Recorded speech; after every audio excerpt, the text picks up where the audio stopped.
Si Langgam at si Tipaklong, muling isinalaysay ni Virgilio S. Almario. Maganda ang panahon, mainit ang sikat ng araw. Maaga pa lamang ay gising na si Langgam. Nagluto siya at kumain. Ilang sandali pa, lumakad na siya. Gaya ng dati, naghanap siya ng pagkain. Isang butil ng bigas ang nakita niya. Pinasa niya ito at dinala sa kaniyang bahay. Nakita siya ni Tipaklong. Magandang umaga, kaibigang Langgam. Bati ni Tipaklong. Kay bigat ng iyong dala. Bakit ba wala ka nang ginawa kundi maghanap at mag-ipon ng pagkain? Oo nga, nag-iipon ako ng pagkain habang maganda ang panahon. Sagot ni Langgam. Tumulad ka sa akin, kaibigang Langgam.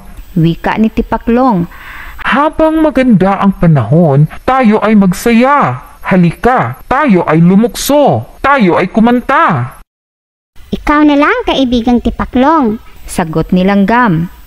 Gaya ng sinabi ko sa iyo, habang maganda ang panahon, ako ay maghahanap ng pagkain. Ito'y aking iipunin para ako ay may makain kapag sumama ang panahon. Lumipas pa ang maraming araw.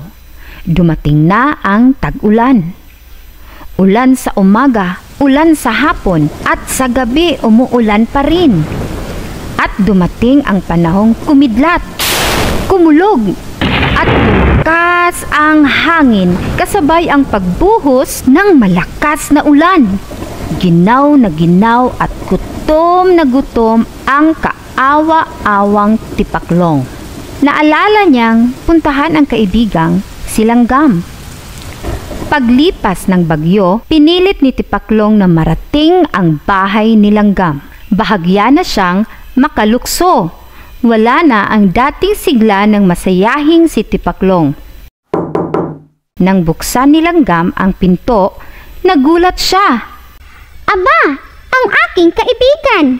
Wika ni Langgam. Tuloy ka, Tipaklong! Binigyan ni Langgam ng tuyong damit si Tipaklong. Mabilis na naghanda siya ng pagkain. Ilan pang sandali at magkasalong kumain ng mainit na pagkain ang magkaibigan. Salamat, kaibigang Langgam. Wika ni Tipaklong. Ngayon, ako naniniwala sa iyo. Kailangan nga palang mag-ipon habang maganda ang panahon at nang may makain pagdating ng taggutom. Mula noon, nagbago si Tipaklong. Pagdating ng tag-init at habang maganda ang panahon, ay kasama na siya ng kanyang kaibigang si Langgam. Natuto siyang gumawa at higit sa lahat, natuto siyang mag-impok.